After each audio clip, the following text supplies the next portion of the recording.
Bulletin का बाकायदा आगाज करते हैं। सबसे पहले बात करेंगे सब्जियों और फलों की कीमतों की। जी हां, सब्जियों और फलों की कीमतें आसमान से बातें करने लगी हैं। माह रमजान में लीमू की 5 सेंचुरियां अब तक मुकम्मल हो चुकी हैं। लीमू चाइना भी 400 रुपए और लीमू देसी 550 रुपए में फरोख्त होने लगा है। प्याज 60 से 70, आलू भी 60 से 70, लहसन 300 रुपए किलो में दस्तयाब है। शहर में अदरक 300 से 350 रुपए किलो में फरोख्त हो रहा है। मुनाफाखोरों को कंट्रोल करने के लिए इकदाम भी नहीं किए गए हैं। शहरियों की जानिब से सिर्फ दुहाइयां ही दी जा रही हैं।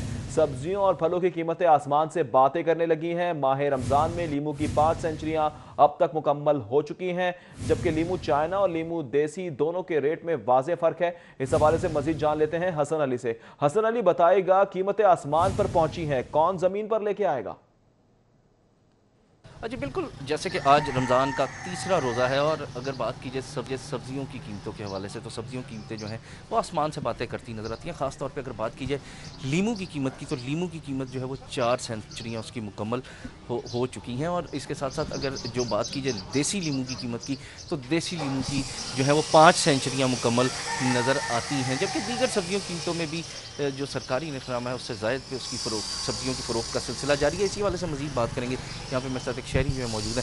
जी, ये बताइएगा कि रमज़ान आ गया, आज तीसरा रोज़ा भी हो गया, कीमतें जो हैं सब्जियों की कीमतों की अगर बात की जाए तो वो आसमान से बातें करती नज़र आती हैं। वो रमज़ान के हिसाब से गवर्नमेंट ने तो रमज़ान से पहले बुरा हाल था, मगर अब रमज़ान के बाद अब जो है देखें खाने पीने की चीज़ें जो सी हैं तो गरीब आदमी के पहुँच से दूर है। जब कारोबार नहीं है, कुछ नहीं है, बहुत मसाइल हुए पड़े हैं। आदमी कारोबार से तंग है, तो रोज़ा रख के गरीब आदमी तो नींबू जो सा है सबसे छोटी आइटम है और जो वो भी इंसान की पहुँच से बहुत दूर है। अभी जो मेरा 400 रुपये किलो जो सा है नींबू आम मिल रहा है।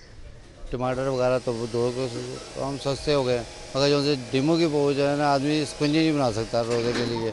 फल जो सा है, जो एक आम फल जो सा है ना 70 रुपये मिला था, वो 150 रुपये पे चला गया।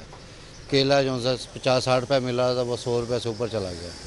तो ये गवर्नमेंट की बिल्कुल नाअहली है कि कोई पूछने वाला नहीं है, कोई नहीं है।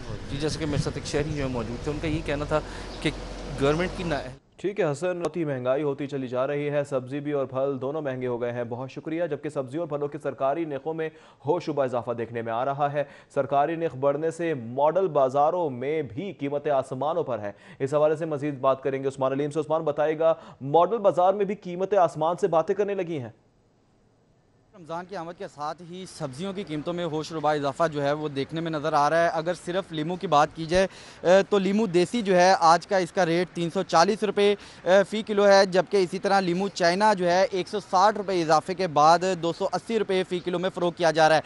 रमज़ान से एक दिन कबल ही ये लीमू जो है वो 120 रुपये में फ़ी किलो फ़रोख्त किया जा रहा था, जबकि रमज़ान की आमद के साथ ही इसकी कीमत में जो है वो 160 रुपये इजाफा देखने में नज़र आ रहा है, जिसके बाद इसके सरकारी नर्ख जो है वो 280 रुपये फ़ी किलो तक पहुंच चुके हैं, जिसकी वजह से जो मॉडल बाज़ार हैं वहां पर भी इनकी कीमतें जो हैं वो बढ़ चुकी हैं, क्योंकि सरकारी नर्ख जो हैं डीसी रेट हैं ये भी बढ़ चुके हैं। इसके साथ ही साथ अगर टमाटर की बात की जाए तो टमाटर जो है वो 28 रुपये फ़ी किलो में फ़रोख्त किया जा रहा है। इसी तरह आलू कच्चा छिलका 5 रुपये इजाफे के बाद गुज़िश्ता रोज़ से 55 रुपये फ़ी किलो में, जबकि इसके साथ साथ जो सहूलत स्टॉल्स हैं वहाँ पर खुद साख्ता तौर पर मॉडल बाज़ार मैनेजमेंट कंपनी की जानिब से जो आवाम को रिलीफ दिया जा रहा है 3 से 5 और 10 रुपये फ़ी किलो तक जो सब्जियां हैं हर आइटम है उस पर कमी की जा रही है। इसी तरह अगर ठीक है, बहुत शुक्रिया उस्मान हमें तफसीलात से आगाह करने के लिए। जबकि रमज़ान मुबारक का तीसरा रोज़ है और यूटिलिटी स्टोर्स पर अशिया की किल्लत दूर नहीं हुई है। बेसन, खजूरें, मसाला जात, घी, कुकिंग ऑयल भी दस्तयाब नहीं है। यूटिलिटी स्टोर्स पर सिर्फ दाल चना, सफ़ेद चने, दाल मसूर, माश और चने दस्तयाब हैं।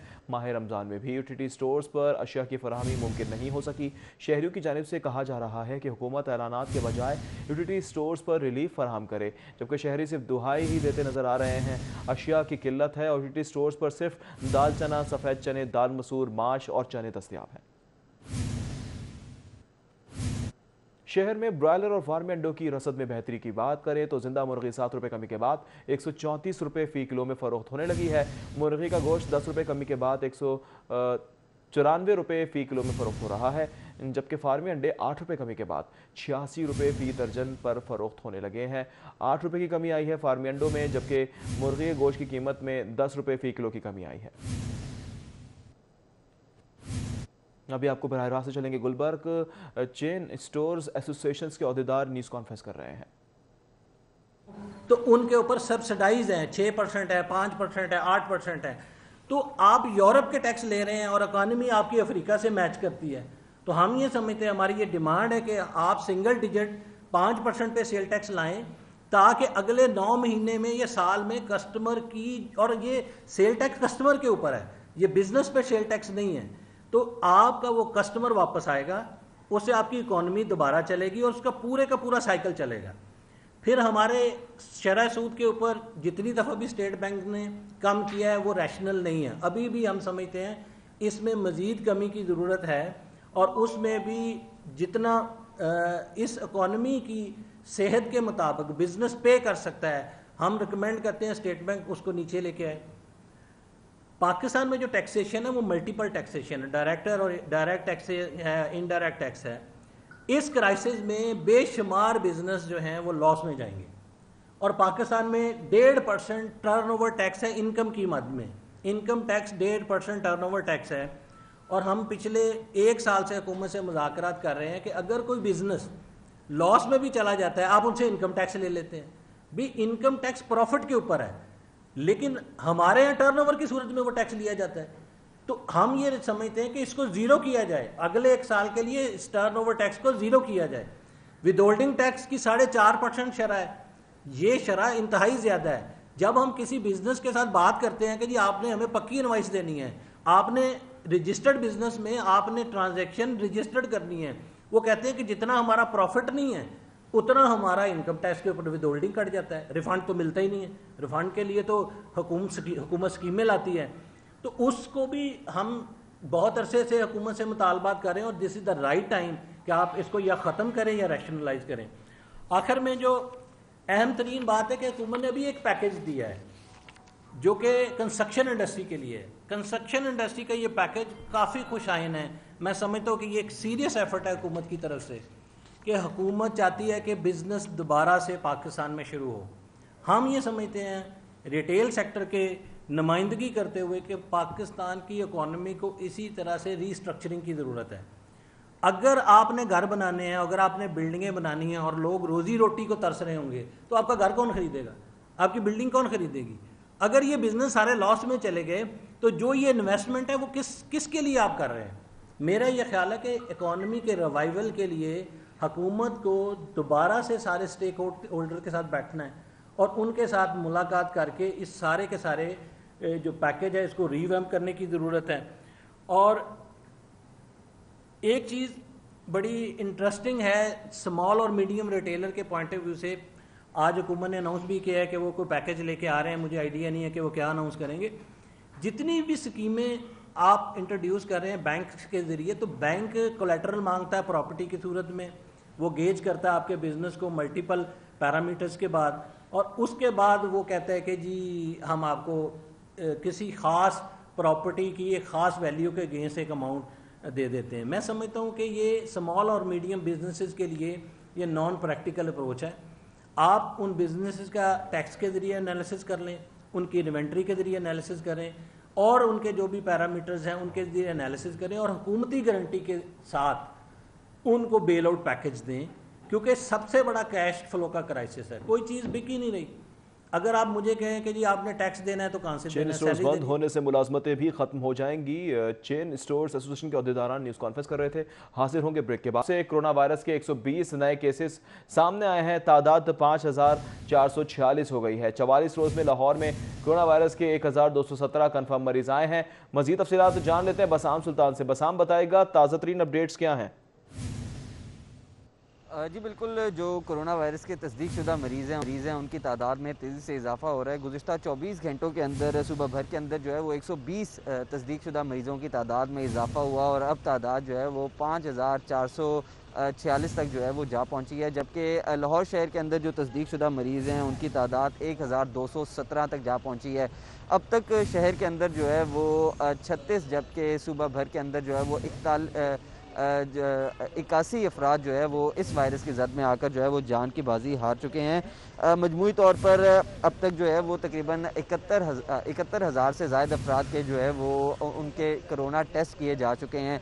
मेयो अस्पताल के अंदर इस वक्त तस्दीक शुदा मरीज़ों की तादाद जो है वो 195 तक हो गई है, जबकि एक्सपो सेंटर के अंदर बनाया गया जो क्वारंटाइन सेंटर है वहाँ पर इस वक्त 299 तस्दीक शुदा मरीज़ ज़ेर इलाज हैं। इसके साथ साथ Pakistan kidney and liver institute में 28 को जो है वो सर्विसेज अस्पताल के अंदर ज़ेर इलाज रखा गया है। 8 जना अस्पताल, 3 जनरल अस्पताल, 5 गंगाराम, 10 मजंग, जबकि 7 बच्चे जो हैं उनको चिल्ड्रन अस्पताल में ज़ेर इलाज रखा गया और वहाँ पर तिबी सहूलियात फराहम की जा रही हैं। जी, तिबी सहूलियात फराहम की जा रही हैं, बहुत शुक्रिया। बस सरकारी इदारों में मौजूद माफिया कोरोना किट्स की सस्ते दामों फराहमी में रुकावट बन गई है। PU की तैयार करदा टेस्ट किट्स की ड्रैप ने बारहा दरख्वास्त के बाद भी मंजूरी नहीं दी है। पंजाब यूनिवर्सिटी ने कोरोना टेस्ट के लिए किट्स की तैयारी का कामयाब तजर्बा किया, जरा एक ऐसा बताना है। इस हवाले से मजीद जान लेते हैं रिहान गुल से। जी रिहान, बताइएगा बारहा दरख्वास्त के बावजूद मंजूरी क्यों नहीं दी जा रही? जी, पंजाब में कोरोना के मरीज़ों की तादाद में इजाफा होता जा रहा है और ऐसे में ज़रूरत इस बात की है कि टेस्टिंग के निज़ाम को तेज़ और मज़ीद बेहतर किया जाए। लेकिन लगता ऐसा है कि माफिया आवाम तक कोरोना किट्स के सस्ते दामों फराहमी में सबसे बड़ी रुकावट है, क्योंकि पंजाब यूनिवर्सिटी ने कोरोना किट्स को लोकल सतह पर तैयार करने का काम शुरू किया था और तकरीबन 3 हफ्ते पहले उन्होंने कोरोना किट्स कामयाबी से तैयार की और इसके बाद उन्होंने गवर्नमेंट से इजाज़त चाहिए थी कि वो इनको अप्रूवल दे दे, वो मंजूर कर लें कोरोना किट्स, ताकि वो उसको अवामी सतह पर सस्ते दामों फ्राहम कर सके। लेकिन 3 हफ्ते हो चुके हैं ड्रैब की जानिब से, जो drug regulatory authority of Pakistan है, उसकी जानिब से अब तक पंजाब यूनिवर्सिटी के किसी ख़त का जवाब नहीं दिया गया। इस दौरान 2 बार पंजाब यूनिवर्सिटी इंतज़ामिया की जानिब से ड्रैब से रब्ता किया गया, उनसे ये गुजारिश की गई कि वो दे दें। ड्रैब ने उनको कहा था कि वो इस पर एक कमेटी बनाएंगे, लेकिन अब तक वो कमेटी नहीं बना सकी। ये आपको बता दूं कि इस वक्त जो मार्केट में किट्स अवेलेबल हैं वो तकरीबन 3 लाख रुपए में मौजूद हैं, जबकि जो फ़ी टेस्ट है वो निजी लेबॉर्ट्रीज़ में 8,000 रुपये और उससे ऊपर तक पैसे भी वसूल किए जा रहे हैं। लेकिन पंजाब यूनिवर्सिटी ने जो किट्स तैयार की थी वो 1 लाख रुपये में किट्स की लागत बढ़ती थी, जबकि 800 रुपया फ़ी टेस्ट वो उससे वसूल किया जा सकता था। यानी क्या ठीक है रिहान, बहुत अभी आपको बरह रास्त से चलेंगे। गवर्नर पंजाब चौधरी मोहम्मद सरवर इस वक्त मीडिया से गुफ्तगू कर रहे हैं। आज हमें इस बात का सबूत देना है कि हम केयर करते हैं, हम दूसरों की दुख को, दूसरों की तकलीफ़ को, दूसरों की भूख को अपनी तकलीफ़ और अपनी भूख समझते हैं, तो इंशाअल्लाह फिर हमारे मुल्क में इवन इस मुश्किल वक्त दौरान जो है कोई शख्स भी जो है वो भूखा जो है वो नहीं सोएगा। और मेरी अल्लाह ताला से दुआ है कि अल्लाह ताला हम सब की एफर्ट्स को कबूल फरमाए।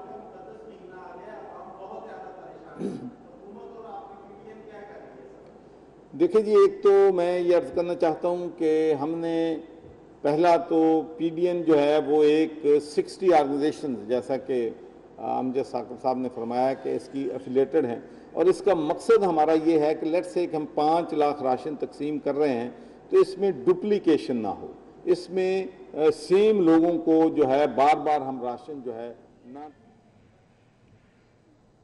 गवर्नर पंजाब चौधरी मोहम्मद सरवर मीडिया से गुफ्तगू। बूटों के निशानात की तस्दीक ना होने से नादरा मेगा सेंटर के बाहर एहतजाज, पुलिस की भारी नफरी मुजाहिरीन को रोकने के लिए नादरा मेगा सेंटर के बाहर मौजूद है। मजीद तफसीलात जान लेते हैं रिजवान नकवी से। रिजवान, बताइएगा क्या तफसीलात है आपके पास? बिल्कुल, इस वक्त हम नादरा मेगा सेंटर के बाहर मौजूद हैं। यहाँ पे एहसास प्रोग्राम सेंटर से मायूस लौटने वाले शहरियों की बहुत बड़ी तादाद है, जो कि नादरा के खिलाफ यहाँ पे सरापा एहतजाज हैं। आप देख सकते हैं कि शहरियों की बहुत बड़ी तादाद है, जिसमें मर्दों खवातीन शामिल हैं, बुजुर्ग भी शामिल हैं, जो कि इमदादी रकम लेने के लिए गुज़श्ता कई रोज़ से एहसास प्रोग्राम सेंटर्स के चक्कर लगा रहे हैं, लेकिन वहाँ पे इनकी उंगलियों के निशानात की तस्दीक ना होने के बायस इनको रकम नहीं दी गई और इन्हें नादरा के सेंटर्स में भेजा गया। इनका कहना है कि ये बारहा नादरा सेंटर्स के चक्कर लगा चुके हैं, लेकिन नादरा के दफ्तर लॉकडाउन के बायस बंद होने की वजह से इन्हें यहाँ से भी मायूस लौटना पड़ रहा है। यहाँ पे शहरी मौजूद हैं, हमसे बात करेंगे। आप बताइएगा कि कौन से सेंटर से होके आ रहे हैं आप? हम होके आ रहे हैं आशा डिग्री कॉलेज से। ये पर्ची दे देते हैं, 6 दफा गए हैं, उन्होंने बोला अंगूठे नहीं लग रहे, ये नहीं हो रहा। ये देखें कितनी दफा हम लोग गए हैं, बाकी हमारा काम नहीं हो रहा है, ना काम है ना कुछ है। यहाँ कारोबार खोल दो, यहाँ हमारे पैसे दो। अच्छा, आप बताएं कौन से सेंटर से? सर मैं गजुमता से आ रहा हूँ, कान्हा सेंटर गवर्नमेंट स्कूल से। ठीक है, क्या कहते हैं वो सर 14 तारीख के पैसे आए हुए हैं। ठीक है, ये मेरी वालदा है। ठीक है, 14 तारीख से मैं चक्कर लगा रहा हूँ। वो कहते हैं जी आपके फिंगरप्रिंट जो मैच नहीं हो रहे, दोबारा आप ऐसा करें नादरा के दफ्तर जाए, वेरिफिकेशन हो जाएगा। तो शुक्रिया, शहरियों का कहना है। ठीक है, बहुत शुक्रिया। कोरोना वायरस से निपटने और इंतजामी मामलात पर आने वाले अखराजात की मॉनिटरिंग का फैसला कर लिया गया है। पंजाब हुकूमत अखराजात में करप्शन करने वालों के साथ सख्ती से निपटेगी, जबकि PND बोर्ड की जानिब से कोविड-19 के नाम से मॉनिटरिंग यूनिट बनाने का प्लान भी तैयार किया गया है। इस हवाले से मजीद जान लेते हैं अलीरामे से। अलीरामे बताएगा अहम फैसला किया गया है। बिल्कुल, पंजाब में कोरोना वायरस के तदारुक और इसके लिए हिफाजती जो मामलात पर जितना बजट अखराजात आ रहे हैं, और उसके लिए पंजाब हुकूमत करोड़ों रुपए का बजट वो रिलीज़ करी। और इसी के लिए अब पंजाब हुकूमत ने यही फैसला किया है कि क्यों ना अब जितना फंड्स इसके लिए इजरा किया जा रहा है उसकी एक ट्रैकिंग और मॉनिटरिंग की जाए, क्योंकि इसमें प्रोक्योरमेंट का आंसर बहुत ज़्यादा शामिल है। प्रोक्योरमेंट के लिए हुकूमत पंजाब की तरफ से बहुत ज़्यादा बजट जारी किया गया, और उसमें पेपरा के जो रूल्स हैं उनको भी बाईपास करने के लिए उससे इस्तिस्ना भी दिया गया प्राइमरी और सेकेंडरी हेल्थ केयर को, और स्पेशलाइज्ड जो मेडिकल एजुकेशन सेंटर महकमा है उनको भी दिया गया।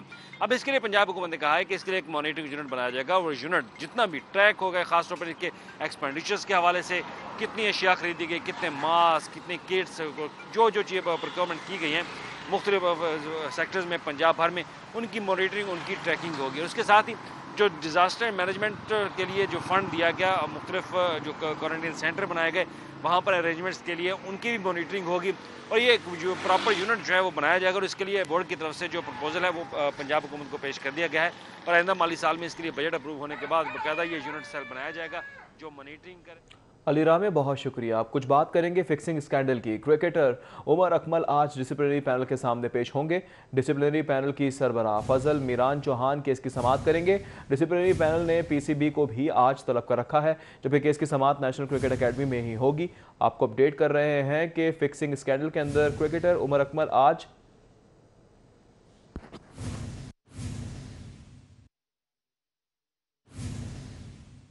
स्कैंडल की बात कर रहे हैं। क्रिकेटर उमर अकमल आज डिसिप्लिनरी पैनल के सामने पेश होंगे, जबकि डिसिप्लिनरी पैनल के सरबराह फजल मीरान चौहान केस की समाअत करेंगे।